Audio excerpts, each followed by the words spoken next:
Good morning అండి. ఇవాళ మనం మాట్లాడుకునేది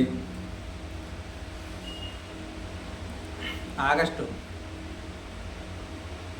31 వర్షం కారణంగా 1వ తారీఖున మొత్తం విజయవాడ అంతా మునిగిపోయింది. అప్పటి నుంచి చంద్రబాబు నాయుడు గారు అక్కడే ఉండి వర్క్ చేస్తున్నారు. అలాగే అక్కడ బియ్యం కానీ నిత్యావసర వస్తువులు కానీ నిత్యావసర వస్తువులు కానీ ఇవన్నీ ఇస్తున్నారు. అలాగే ప్రతి ఇంట్లోనూ బియ్యం, అలాగే కాయగూరలు 5 రూపాయలకి 10 రూపాయలకి కేజీ, 15 రూపాయలకి అమ్ముతున్నారు. ఎక్కువ రేట్లు కూడా అమ్మట్లేదు. అలాగే అక్కడ ఉండే ప్రజలకి ఏం కావాలి అని పాలు కానీ నీళ్ళు కానీ మినరల్ వాటర్ బాటిల్ చాలా ఉన్న ప్రతి ఇంట్లో. అలాగే డ్రోన్ల ద్వారా ఆహారం సప్లై చేయడం కేంద్ర ప్రభుత్వం కూడా ఆశ్చర్యపడ్డది. ఎందుకంటే టెక్నాలజీని ఎలా వాడుకోవాలో అక్కడ చూసాం. అలాగే అది కూడా డ్రోన్లు కూడా యూనివర్సిటీ రంగా యూనివర్సిటీ ఉంది కదా గుంటూరులో, ఆ యూనివర్సిటీలోనే తయారు చేయారు డ్రోన్లు కూడా, అవి వాడారు అక్కడ. అలాగే మన టెక్నాలజీ కూడా ఎంత అద్భుతంగా ఉందో చూసాం. దాన్ని ఏఐ అని ఇంకోటని వైసీపీ ప్రచారం చేసింది. అలాగే కష్టం వచ్చినప్పుడు కంపల్సరీ మనం ఆదుకోవాలి. అలాగే వైసీపీ వాళ్ళు ఇలా బోట్లు పంపించారు అన్నారు. అది కూడా ఎంతవరకు కరెక్టో, లేకపోతే బోట్లు కానీ వచ్చినాయో అది పోలీసులు చెప్పాలి. తెలియనప్పుడు మనం కూడా మాట్లాడటం తప్పు. అప్పుడు ఈ వరకు వాళ్ళ టీడీపీ, కానీ ఎలక్షన్ ముందు మాత్రం ఆ ఇద్దరు వైసీపీనే పనిచేయరు. అలాగే నిమ్మల రామానాయుడు గారు అక్కడ ఉండి అన్నీ కూడా చూసుకున్నారు. ఆ దగ్గరుండి 3 ఏటుగట్టుల్ని పూర్తి చేసి తర్వాత లోకేష్ గారు వచ్చారు. ఈవేళ చంద్రబాబు నాయుడు గారు కూడా వెళ్ళారు. అలాగే ఎలా వేసారు, రాళ్ళు ఎలా అయ్యారు అలా విశ్లేషించారు.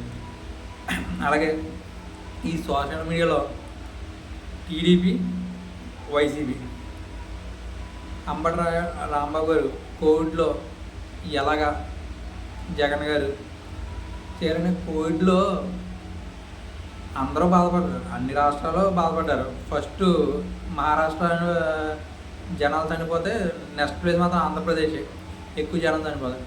తిరుపతిలో కానీ నెక్స్ట్ రమేష్ హాస్పిటల్ విజయవాడలో కానీ ఆక్సిజన్ లేక చనిపోయారు. భయంతో చాలామంది చనిపోయారు. అలాగా చాలా నష్టం వచ్చింది. అంబటి రాంబాబు గారు సంక్రాంతి డ్యాన్స్ కట్టేవారు. అలాగేమి ఇప్పుడున్న జల వనరుల శాఖ మంత్రి గారు అలాంటి డ్యాన్సులు కట్టలేదు. అక్కడ ఏటుగొట్టు మీద ఉండి వర్షంలోనూ అక్కడ వానలోను ఎండలోనూ అక్కడే ఉండి అక్కడే వర్క్ చేయరు. అది నిబద్ధత అంటే. అంతేగాని అలాగే కృష్ణానది ఏటుగొట్లు తెగిపోతుంటే మన గొట్టుపాటి రవికుమార్ బుజ్జి గారు, అద్దంకి ఎమ్మెల్యే గారు, అనగానే సత్యప్రసాద్ గారు, రేపల్లి ఎమ్మెల్యే గారు, ఇద్దరు మినిస్టర్లు వాళ్ళిద్దరు దగ్గరుండి పర్యవేక్షించారు. అలాగే ఇంకో విషయం ఏంటంటే, ఈ వరద కారణంగా కార్లు, ఇన్సూరెన్స్లు, ఈఎంఐలు కట్టడాలను ఇబ్బంది పెట్టొద్దు, అవి ఏమన్నా ఉంటే కొంచెంగా ఎంత ఇన్సూరెన్స్ వస్తుందో చూసి క్లెయిమ్ చేయమని ఆయన చెప్పేది వదిలేయచ్చు. కానీ ఆయన దగ్గరుండి సమావేశాలు పెట్టి ఇన్సూరెన్స్ కంపెనీలకి మీరు క్లెయిమ్ చేయండి ఎంత వస్తుందో ఏంటని, ఆటోలకు కానీ ట్రాక్టర్లకు కానీ అండ్ క్యాబ్ డ్రైవర్కి కానీ బళ్ళుకి కానీ ఇవన్నీ దగ్గరుండి చూసారు. అంటే నిబద్ధత, వదిలేదు. వరద వచ్చింది వరద వెళ్ళిపోయింది అని కాదు. అలాగే బియ్యం ఎలా సప్లై చేయాలో చూసాం మనం.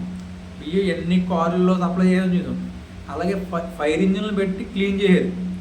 గదులు కానీ ప్రతి ఇల్లు 60 ఇళ్ళను క్లీన్ చేయరు. 2 లక్షల ఇల్లు దాకా మునిగిపోయి, అలాగే 60 ఇళ్ళ వరకు క్లీన్ చేయరు. బురద అన్నీ కూడా ఇప్పుడు బ్లీచింగ్ కానీ ఇవన్నీ వేసి శుభ్రం చేస్తున్నానికి విపరీతంగా కష్టపడుతుంది ప్రభుత్వం. అది అలా ఉండాలి. మనం ఎంకరేజ్ చేయకపోయినా సరే కనీసం ఏం జరుగుతుందో జనాలు చూస్తున్నారు కదా, ఏమైందో కూడా చూస్తున్నాం కదా. మనం అందరం ఇక్కడ వరద వచ్చింది, అందరూ ఇబ్బంది పడ్డారు, వాళ్ళు తేరుకోవడానికి ఒక 6 నెలలు పడుతుంది. మనం సపోర్ట్ చేయాలి. అంతేగాని కోవిడ్-19లో ఇలాగా కోవిడ్ విజయవాడ వరదలు ఇలాగా అంటాం కదా, కరెక్ట్ కాదు. ట్విట్టర్లో పోస్ట్ చేయరు అంబటి రాంబాబు గారు. ఇలాంటివి కాదు, మనం ఏం చెయ్యాలి అన్నది చూడాలి. ప్రజలకు ఏం కావాలి ఎప్పుడు కూడా ఎలక్షన్ వరకే చూసుకోవాలి.